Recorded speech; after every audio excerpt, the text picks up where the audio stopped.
Agatha ക്രിസ്റ്റിയുടെ ടൈപ്പുള്ള murder മിസ്റ്ററികൾ ഇന്ത്യയിൽ അങ്ങനെ അധികം പരീക്ഷിക്കാറില്ല. ഒരുപക്ഷെ അവരുടെ ആ ഒരു വേഗതക്കുറവ് കൊണ്ടായിരിക്കാം ചിലപ്പോൾ നമ്മുടെ ഇവിടെ അധികം അങ്ങനെ പരീക്ഷിക്കാത്തത്. ഈ ഹണി ടെഹ്റാനൊക്കെ അത് നന്നായിട്ട് ഉപയോഗിച്ചിട്ടുണ്ട്. പ്രത്യേകിച്ച് രാത്ത കേലി ഹെ എന്ന സീരീസ്, ഫസ്റ്റ് സീരീസിൽ നവാസുദ്ദീനൊക്കെ ഉണ്ടായിരുന്ന സീരീസിലെ അത് അവരതിനകത്ത് കേസന്വേഷണമൊക്കെ ആ ഒരു പാറ്റേണാണ്, വളരെ സ്ലോ ബേണിങ് രീതിയിലാണ്.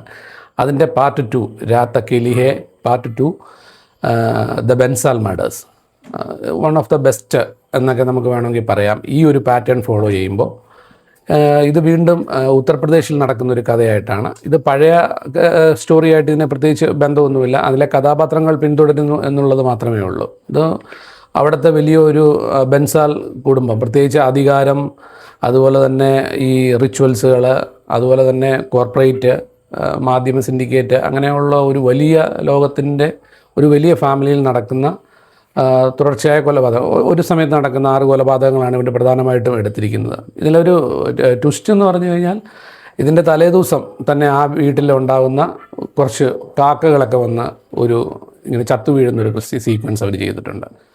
അതിനെ അന്വേഷിക്കാനാണ് ശരിക്കും ഇൻസ്പെക്ടർ ജതിൽ യാദവ് വരുന്നത്. അതിനുശേഷം മർഡറുകൾ നടക്കുന്നത് പിന്നീടുള്ള ദിവസമാണ്. അതൊരു രസമായിട്ട് തോന്നിയായിരുന്നു. അത് പിന്നീട് എങ്ങനെ ഇവർ ഫോളോ ചെയ്ത് കണ്ടുപിടിക്കുന്നു എന്നുള്ളതാണ് ഈ സിനിമയുടെ പ്രമേയം. ഹണി ടെഹ്റാൻ അത് വളരെ പിച്ച് ചെയ്തിരിക്കുന്നത് വളരെ സ്ലോ ബേണിംഗ് ആയിട്ട് തന്നെയാണ്. ഫസ്റ്റിൻ്റെ ഒരു പാറ്റേൺ തന്നെ അവർ ഫോളോ ചെയ്തിട്ടുണ്ട്. വളരെ ലൈറ്റായിട്ട് അവർ കഥയിലേക്ക് ചെല്ലുക എന്നുള്ളതാണ്.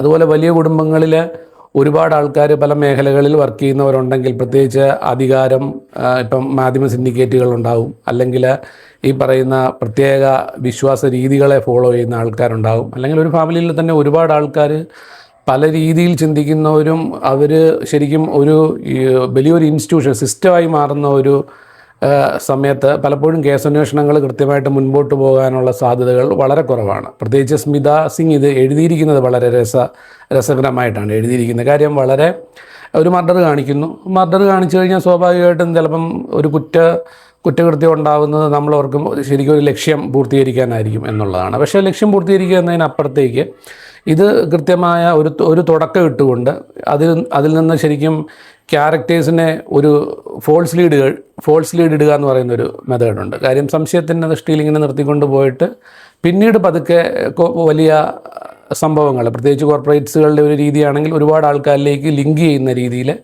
അതിനെ കണക്ട് ചെയ്ത് ഈ കേസിനെ ഒരു പ്രത്യേക രീതിയിൽ ക്ലോസ് ചെയ്യുക എന്നുള്ളതാണ്. പക്ഷേ കേസ് ക്ലോസ്ഡ് എന്ന് പറയുന്ന ഒരു രീതി ഇവർ ഉപയോഗിച്ചിട്ടില്ല. അത് പഴയ പോലെ വീണ്ടും പ്രേക്ഷകരിലേക്ക് ഒരു പരിധി വരെ നമ്മുടെ ഒരു നിഗമനത്തിന് വിടുകയാണ്. ഇതിൻ്റെ പെർഫോമൻസുകളെല്ലാം ഗംഭീരമാണ്. പ്രത്യേകിച്ച് നവാസുദ്ദീൻ്റെ ക്യാരക്ടറിൻ്റെ പേര് തന്നെ നമുക്കറിയാവുന്നതാണ്, ജിത്തിൽ യാദവ് എന്നാണ്. അതിൽ ഈ പുള്ളിയുടെ വളരെ മൈന്യൂട്ടായിട്ടുള്ള എക്സ്പ്രഷൻസുകളൊക്കെയാണ്. പ്രത്യേകിച്ച് അദ്ദേഹത്തിൻ്റെ കണ്ണിൻ്റെ ചില നോട്ടങ്ങൾ, അതുപോലെ തന്നെ പുള്ളി അമിതമായിട്ട് ഭയങ്കര ഡയലോഗ് ഡെലിവറി പറയുന്ന ആളൊന്നുമല്ല. പക്ഷേ പുള്ളിയുടെ ക്യാരക്ടേഴ്സ് വളരെ സിംപ്ലറായിട്ട് തന്നെ നമ്മുടെ പ്രേക്ഷകരിലേക്ക് ആൾക്കാരെ കണക്ട് ചെയ്യുന്ന രീതിയിലാണ് അദ്ദേഹത്തിൻ്റെ ബോഡി ലാംഗ്വേജ് അവർ ക്രിയേറ്റ് ചെയ്തിരിക്കുന്നത്. അത് ഭയങ്കര രസമാണ്. ചിത്രാംഗത സിംഗ് ഒരു റോൾ ചെയ്തിട്ടുണ്ട്. ഒരുപാട് റിച്വൽസുകളൊക്കെ ഫോളോ ചെയ്യുന്ന ഒരു ക്യാരക്ടറാണ്, എന്നാൽ ഒരു വിക്റ്റിമാണ്. അതുപോലെ തന്നെ ആരോഹ് എന്ന് പറയുന്നൊരു ക്യാരക്ടർ ശരിക്കും ആ ഫാമിലിയിൽ തന്നെ ഒരു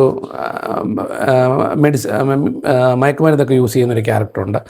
അവരൊക്കെ വിക്ടിംസിൻ്റെ ഒരു രീതിയിലേക്ക് പോകുന്നുണ്ടെങ്കിലും അതിൽ നിന്നൊക്കെ മാറി പിന്നീട് കഥ വേറൊരു പ്ലോട്ടിലേക്ക് പോവുകയാണ്. ദീപ്തി നാവൽ ചെയ്ത ഒരു ഗുരുമ എന്ന് പറഞ്ഞൊരു ക്യാരക്ടറുണ്ട്. അത് കൊള്ളാം. അവരുടെ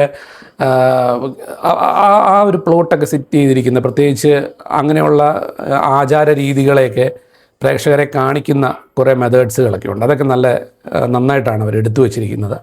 അതുപോലെ ജിത്തിലിൻ്റെ ക്യാരക്ടറിനോട് പറയുന്നുണ്ടെങ്കിൽ ജിത്തിൽ എന്നുള്ള ക്യാരക്ടറിൻ്റെ എല്ല് മാറ്റി എൻ ആക്കുക എന്നൊക്കെ പറയുന്ന സീക്വൻസൊക്കെ ഉണ്ട്. അതൊക്കെ രസമാണ്.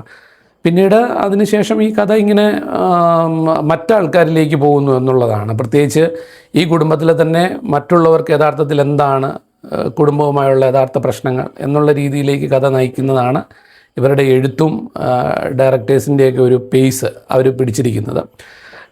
അതുപോലെ സഞ്ജയ് കപൂർ ഈ സിനിമയിൽ ഒരു നല്ല റോൾ ചെയ്തിട്ടുണ്ട്. സഞ്ജയ് കപൂർ ഒരുപാട് നല്ല, പക്ഷേ അദ്ദേഹത്തിൻ്റെ റോള് കുറച്ചും കൂടെ ഉണ്ടായിരുന്നെങ്കിൽ, കുറച്ചും കൂടെ ഡെവലപ്പ് ആയിരുന്നെങ്കിൽ നല്ലതായിരുന്നു എന്നൊരു അഭിപ്രായമുണ്ട്. അതുപോലെ നമ്മുടെ രജത് കപൂറും അഖിലേന്ദ്ര മിശ്ര അവരൊക്കെ നന്നായിട്ട്, പ്രത്യേകിച്ച് അധികാരത്തിൻ്റെ കോർപ്പറേറ്റുകളുടെ ഒരു ഫീൽ ചെയ്യുന്ന ക്യാരക്ടേഴ്സാണ്. പിന്നെ ഇതിൻ്റെ ഒരു ബാക്ക് സ്റ്റോറി അവരൊരു ഈ ഇൻസിഡൻസിനൊരു കാരണം കൊടുത്തിട്ടുണ്ട്. അത് അത്യാവശ്യം നന്നായിട്ട് വന്നിട്ടുള്ളതാണ്. ഓവറോൾ നെറ്റ്ഫ്ലിക്സിൽ നമുക്ക് തീർച്ചയായും ആസ്വദിക്കാവുന്ന മർഡർ മിസ്റ്ററികൾ, പ്രത്യേകിച്ചും നമ്മൾ ഈ ടൈപ്പ് മർഡർ മിസ്റ്ററികൾ സ്ലോ ബേണിൽ നിന്ന് പിന്നീട് എൻഗേജിങ് ആവുന്ന, ഇതിപ്പോൾ നമ്മൾ ദൃശ്യം സീരീസുകളിലൊക്കെ കാണുന്ന പോലത്തേക്ക് ഒരു മെത്തേഡുണ്ട്. അത് ബോളിവുഡിൽ അധികം അങ്ങനെ പരീക്ഷിക്കുന്നില്ലായിരുന്നു. പക്ഷേ രാത് അക്കേലി ഹേ വന്നപ്പോൾ നമുക്കത് ഭയങ്കര രസമായിട്ട് തോന്നിയായിരുന്നു. അത് അവാർഡൊക്കെ ഒരുപാട് ലഭിച്ച, നവാസുദ്ദീന് വരെ ക്രിട്ടിക് അവാർഡൊക്കെ ലഭിച്ച ഫിലിമാണ്. അതുപോലെ തന്നെ രാധിക ആപ്തെ ഇതിനകത്തും ഒരു ഗസ്റ്റ് റോള് ചെയ്തിട്ടുണ്ട്. വളരെ സിമ്പിളായിട്ടുള്ള റോളാണ്. കേസ് അന്വേഷണവുമായിട്ട് ബന്ധപ്പെട്ട് വരുമ്പോൾ വളരെ ഫീൽ ചെയ്യുന്ന ഒരു, എന്ന് വെച്ചാൽ ഫോളോ അപ്പ്, അതിന് മുന്നോട്ട് നയിക്കാവുന്ന ഒരു, നമുക്കൊരു എന്താണ് പറയുന്ന ഒരു എനർജി കിട്ടുന്ന ഒരു കഥാപാത്രം എന്ന രീതിയിൽ അദ്ദേഹത്തെയും രാധികാപ്തെയും കൂടെ ഇതിനകത്ത് പ്ലേസ് ചെയ്തിട്ടുണ്ട്. ഓവറോൾ ഇത് തീർച്ചയായും നെറ്റ്ഫ്ലിക്സിൽ നിങ്ങൾക്ക് ഇഷ്ടപ്പെടുന്നതാണ്. നെറ്റ്ഫ്ലിക്സിൽ അവൈലബിൾ ആണ്. നെറ്റ്ഫ്ലിക്സിൽ നമുക്ക് കണ്ടാസ്വദിക്കാവുന്ന ഒരു സിനിമയാണ്. തീർച്ചയായും കണ്ടാസ്വദിക്കുക.